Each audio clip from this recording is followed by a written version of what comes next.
Hello friends, welcome back to the Java tutorial. और आज हम कंटिन्यू करेंगे हमारा डिस्कशन स्विंग के बारे में।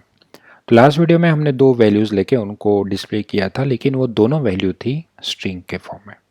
आज मैं दो वैल्यू लेना चाहता हूँ जो कि नंबर्स होंगे और उनके ऊपर कुछ अरिथमेटिक ऑपरेशंस करने हैं। तो देखिए, हमने जो कंपोनेंट्स लिए थे, मैंने सेम कंपोनेंट्स रखे, सेम एक्शन लिसनर।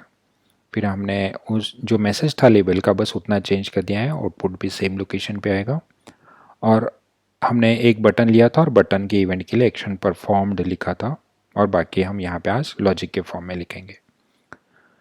तो चलिए स्टार्ट करते हैं। तो इसका एक बार हम रन करके आउटपुट देख लेते हैं कि हमारी जो विंडो है वो किस फॉर्म में दिख रही है। तो मैं यहाँ पे क्लियर करके कंपाइल करके एक बार आउटपुट देख लेता हूँ। तो यहाँ पे हमें जो आउटपुट मिलने वाला है वो कुछ इस तरीके से। तो यहाँ पे नंबर 1 टाइप करना है और यहाँ पे नंबर 2, और उस नंबर को मैं क्लिक कर दूँ तो यहाँ पे हमारा आउटपुट आना चाहिए। ठीक है, तो जो दो नंबर्स आने वाले हैं वो नंबर्स आएंगे टेक्स्ट फील्ड 1 और टेक्स्ट फील्ड 2 से। लेकिन हमें हमेशा याद रखना है जो गेट टेक्स्ट नाम की मेथड है वो हमें स्ट्रिंग देगी। तो मैं लिख दूंगा स्ट्रिंग num1। तो ये num1 हुआ, लेकिन वो कहाँ से आएगी? टेक्स्ट फील्ड 1 से, गेट टेक्स्ट। अब आप देख सकते हो टेक्स्ट फील्ड जो है वो क्या रिटर्न करने वाला है? स्ट्रिंग। मतलब आपके पास जो आउटपुट आएगा वो स्ट्रिंग के फॉर्म में आएगा। हमें क्या चाहिए? Integer values to perform arithmetic operation. तो मैंने दोनों वैल्यू को ले लिया। तो टेक्स्ट फील्ड 2 से जो वैल्यू आएगी वो आएगी नंबर 2 के पास। अब इन दो वैल्यूज के ऊपर अगर मैं कोई एडिशन करना चाहूँ, तो जैसे कि एडिशन इंटीजर्स के ऊपर होती है, स्ट्रिंग के ऊपर तो होती नहीं है। तो मुझे ये जो num1 है, num2 है, इनको इंटीजर में कन्वर्ट करना होगा। तो यहाँ पे रोल आता है आपके रैपर क्लासेस का। तो मुझे एक वेरिएबल चाहिए इंटीजर n1। फिर ये जो कैपिटल I वाला इंटीजर क्लास है, रैपर क्लास, वो आपको एक मेथड देगा जिसका नाम होगा parse integer dot parse int. और आपकी जो भी स्ट्रिंग है दैट इज num1, वो आपको इंटीजर में कन्वर्ट करके देगा n1 को। सेम आपको करना है n2 को। तो आपके पास दो नंबर्स आ गए। अब इनको आपको एडिशन करनी है सपोज। तो आपने लिख दिया result is equals to n1 plus n2। तो देखिए आपको डिफ़ॉल्ट क्या मिलेगा? स्ट्रिंग। इस स्ट्रिंग को आपने यूजिंग पार्सेंट मैन्युअली कन्वर्ट किया इंटीजर्स के फॉर्म में, और फिर उनके ऊपर आपने एक अरिथमेटिक ऑपरेशन किया रिजल्ट। अब ये जो रिजल्ट है आपको कहाँ देना है? L3 को। तो आप लिखोगे L3 डॉट सेट टेक्स्ट। लेकिन सेट टेक्स्ट देखिए क्या एक्सेप्ट करेगा? स्ट्रिंग। अगर आप डायरेक्टली L3 दे दोगे तो आपको इशू हो सकता है। तो आपको क्या करना होगा? मैन्युअली एक ब्लैंक डबल कोट्स प्लस आपका रिजल्ट। इससे क्या होगा? टेक्स्ट सेट टेक्स्ट आपको स्ट्रिंग मांगेगा, लेकिन आपके पास स्ट्रिंग नहीं है, नंबर है। तो एक ब्लैंक स्ट्रिंग प्लस नंबर दोगे तो ये एज अ स्ट्रिंग ही ट्रीट करेगा। तो चलिए इतना हम रन करके देखते हैं। तो मैंने इसे कंपाइल किया, रन किया, और अगर हम आउटपुट चेक कर लेते हैं तो यहाँ पे मैं कोई नंबर प्रेस कर दूँ, जैसे कि 4 and 2, क्लिक मी, तो आपका आउटपुट आया 8। तो एक्चुअली इसका आउटपुट कितना आना चाहिए था? 6। तो ये 8 क्यों आ रहा है?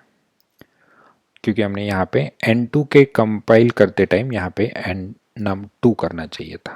That's it, this is a logical error. तो हम इसे एक बार फिर से कंपाइल करके रन कर लेते हैं, और फिर एक बार हम हमारा आउटपुट देख लेते हैं। यहाँ पे हम लिख देते हैं 4 2, क्लिक कर देंगे तो हमारा आउटपुट आया 6। आप कोई भी नंबर डाल दीजिए, आपका आउटपुट करेक्ट आएगा।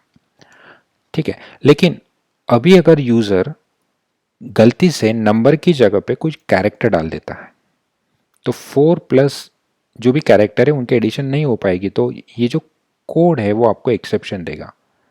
आप यहाँ पे देख सकते हो। तो ये बहुत सारे एक्सेप्शन जनरेट कर रहा है। तो यहीं पे हमें यूज़ करना होता है हमारा एक्सेप्शन हैंडलिंग का कंसेप्ट। तो देखिए एक्सेप्शन क्यों आया? क्योंकि जब आपने सेकेंड टेक्स्ट फील्ड में नंबर की जगह पे टेक्स्ट डाला, ओके, तो ये जो गेट टेक्स्ट ने क्या किया? टेक्स्ट फील्ड 2 का जो भी डेटा था num2 को दे दिया, वो कि एक स्ट्रिंग था, तो इसने कोई एरर नहीं दी। प्रॉब्लम आया जब आप उस स्ट्रिंग को num2 को इंटीजर में कन्वर्ट करना चाह रहे थे, जो कि पॉसिबल ही नहीं था क्योंकि आपने जो एंटर किया था वो कैरेक्टर था। तो इस लाइन पे एक्सेप्शन आया है। ठीक है, क्योंकि सिंटैक्टिकली और लॉजिकली तो सब करेक्ट था। तो ये है एक्सेप्शन फॉर योर प्रोग्राम। तो ये जो लाइंस है, इन सारे लाइंस को आपको कहाँ लिखना होगा? आपके ट्राई कैच के ब्लॉक में। तो आपको लिखना है ट्राई, फिर आपका पूरा लॉजिक, फिर यहाँ पे लिखना है कैच, और आपका एक्सेप्शन को यहाँ पे हैंडल करना है। तो आप लिखोगे एक्सेप्शन, उसका एक ऑब्जेक्ट, और उस एक्सेप्शन को आप यहाँ पे आपके आउटपुट में प्रिंट कर सकते हो। That's it. अगर आप कोई एरर आ भी जाती है तो आपका प्रोग्राम क्लोज नहीं होगा।